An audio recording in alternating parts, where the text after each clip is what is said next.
नमस्कार दोस्तों, मैं हूं doctor Jasmeet Ahluwalia, bariatric, metabolic और एडवांस लैप्रोस्कोपिक सर्जन। और इस वीडियो में हम बात करेंगे कि एक्लीसिया कार्डिया के कौन कौन से ट्रीटमेंट मोडालिटीज़ हैं। हमने ऑलरेडी एक वीडियो बनाया था जिसमें एक्लीसिया कार्डिया के बारे में डिस्कस किया गया था और उसके क्या कारण हैं, क्या क्या हम उसके लिए कर सकते हैं और क्या क्या कॉमन ट्रीटमेंट्स हैं, उस सबको एक छोटे फॉर्म में दिखाया गया था। लेकिन इस वीडियो में हम खास तौर पर एक्लीसिया कार्डिया के ट्रीटमेंट्स को डिटेल में जानेंगे, उनके क्या क्या फ़ायदे और नुकसान हैं उस चीज़ को जानेंगे और आपको क्या करवाना चाहिए उस पर स्ट्रेस देंगे।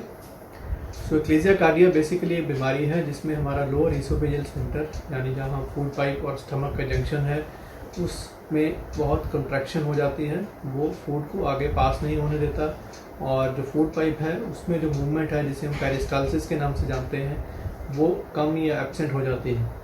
इसलिए पेशेंट को फील होता है कि उसका खाना जो है वो फूड पाइप से नीचे स्टमक में नहीं जा रहा है। वो हमेशा हैवीनेस चेस्ट में फील करते हैं, सॉलिड्स और धीरे धीरे लिक्विड्स को स्वैलो करना मुश्किल होता जाता है और उनके फूड पाइप में पड़े रहने की वजह से उनको इसकी वजह से वॉमिटिंग हो सकती है। तो इसका जब डायग्नोसिस बन गया एंडोस्कोपी के माध्यम से या मैनोमेट्री या बेरियम स्वैलो के माध्यम से, तो उसके बाद कुछ ट्रीटमेंट ऑप्शंस हैं जो आप अडॉप्ट कर सकते हैं।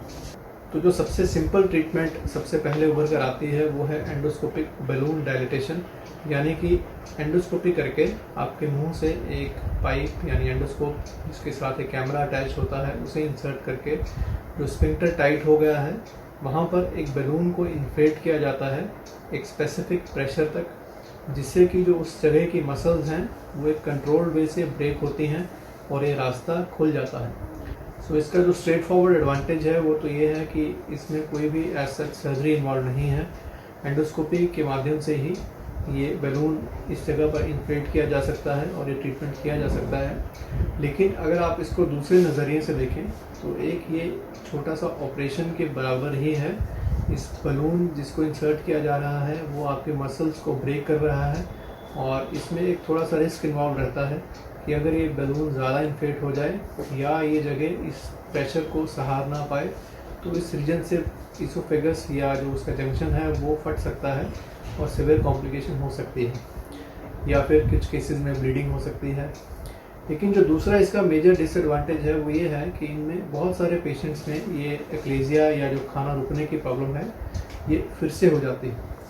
तो बिकॉज ये प्रोसीजर दोबारा पर करवाने की ज़रूरत पड़ सकती है, इसलिए इसके रिज़ल्ट्स बहुत अच्छे नहीं माने जाते। दूसरी दिक्कत यह है कि बार बार बलून से ये ट्रीटमेंट करवाने से इस जगह पर फाइब्रोसिस हो जाता है, यानी कि ये जगह कुछ सख्त हो जाती है और इसके बाद अगर हम सर्जरी करना चाहें तो सर्जरी करने में प्रॉब्लम आ सकती है as compare to a patient जिसने कभी भी बलून डायलिटेशन नहीं करवाई और वो सीधा ही ऑपरेशन के लिए हमारे पास आ जाता है। इसके बाद एंडोस्कोपी के ही माध्यम से एक और तरीका है जिसे हम बोटुलिनम टॉक्सिन यानी बोटॉक्स इंजेक्शन के नाम से जानते हैं।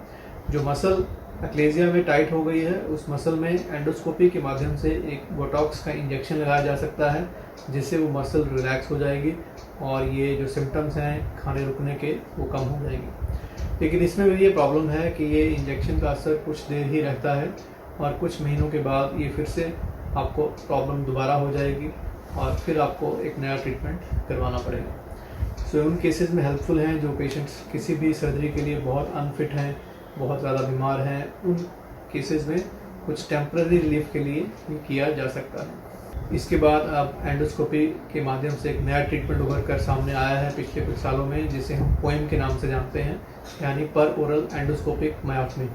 इसमें एंडोस्कोप की मदद से ही एक पहले होल किया जाता है फूड पाइप में और उस होल से अंदर जाकर म्यूकोजा के थ्रू मसल तक जाया जाता है और एक डिफरेंट जगह पर इस मसल को काटा जाता है। यानी कि दूसरी सर्जरी में जहां हम लैप्रोस्कोपी ओपन सर्जरी के माध्यम से मसल्स को काटते हैं, वही प्रोसीजर इस केस में एंडोस्कोपी की मदद से किया जाता है और एंडोस्कोपी की मदद से किए जाने की वजह से इसको ज़्यादा अच्छा माना जाता है क्योंकि एज सच इसमें स्किन में कोई कट नहीं आता और इसको एक नॉन ऑपरेटिव प्रोसीजर माना जा सकता है। लेकिन इसके अपने कुछ अलग पॉइंट ऑफ व्यूज़ हैं कि एक तरीके से ये ऑपरेशन ही है क्योंकि इसमें पूरी की पूरी मसल को काटा जा रहा है और इसको करने के लिए बहुत ज़्यादा एक्सपर्टीज चाहिए।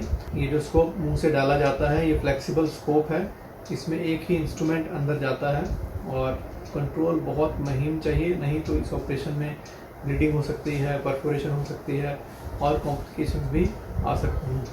तो ये एंटायरली सेफ प्रोसीजर नहीं माना जा सकता, सिंपली बिकॉज ये एंडोस्कोपिकली किया जा रहा है।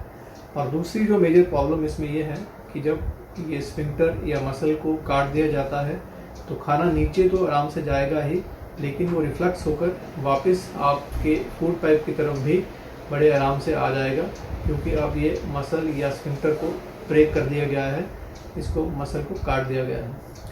ओपन सर्जरी या लेप्रोस्कोपिक सर्जरी में हम इसके ऊपर एक फंडोप्लाइकेशन करते हैं, यानी कि इस वैल्व को एक तरीके से रिक्रिएट करते हैं ताकि खाना या एसिड वो रिफ्लक्स होकर फिर से फूड पाइप में ना आए, और ऐसा कुछ भी एंडोस्कोपिक प्रोसीजर यानी पोएम में पॉसिबल नहीं है। इसके बाद है लेप्रोस्कोपिक हेलर्स कार्डियोमायोटमी। ये एक दूरबीन से किया जाने वाला ऑपरेशन है जिसमें हम सिंपल बहुत छोटे छोटे होल्स की मदद से दूरबीन अंदर डाल के और बहुत छोटे इंस्ट्रूमेंट्स को पेट के अंदर डाल के इस मसल को स्प्लिट कर देते हैं। फूड पाइप के निचले हिस्से जहाँ में प्रॉब्लम है वहाँ पर दो टाइप्स की मसल फाइबर्स रहते हैं, वर्टिकल और हॉरिजॉन्टल। उन दोनों ही मसल फाइबर्स को स्प्लिट कर दिया जाता है और लगभग आधी फूड पाइप यानी 180 डिग्रीज ऑफ फूड पाइप को इस मसल फाइबर्स से सेपरेट कर दिया जाता है और सिर्फ म्यूकोजा यानी जो सबसे अंदर वाली लाइनिंग है फूड पाइप की वही रह जाती है। इसके अलावा इसको 6 से 8 सेंटीमीटर फूड पाइप तक ऊपर तक काटा जाता है और नीचे 2 सेंटीमीटर स्टमक की तरफ भी इसे खोला जाता है ताकि दोबारा ये लाइफ में आपको प्रॉब्लम कभी ना आए।